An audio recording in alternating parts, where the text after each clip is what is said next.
আল্লাহ নবী সাল্লাল্লাহু আলাইহি ওয়াসাল্লাম বলেন, আয়েশা রাদিয়াল্লাহু তাআলা আনহা ওই সাহাবীর প্রশ্নের, মহিলা সাহাবীর প্রশ্নের উত্তরে আল্লাহ নবী স্ত্রী আয়েশা রাদিয়াল্লাহু তাআলা আনহা বলেন, ইযা ইনতাআলা আহাদুকুম ফালইয়াবদা বিল ইসরা।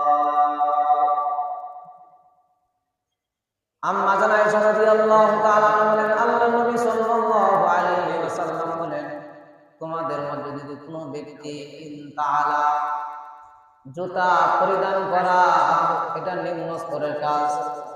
এই জুতা পরিধান কিভাবে করবে? জুতা পরিধান করার সময় কোন পা আগে দিবে? আল্লাহর নবী এই শিক্ষাও আমাদেরকে দিয়েছেন। আল্লাহ নবী বলে, ইযা ইনতাআলা আহাদুকুম, তোমাদের মধ্যে যদি কোনো ব্যক্তি জুতা পরিধান করতে চায়, জুতা পরিধান করার ইচ্ছা করে, ফালইয়াবদা বিল ইসরা,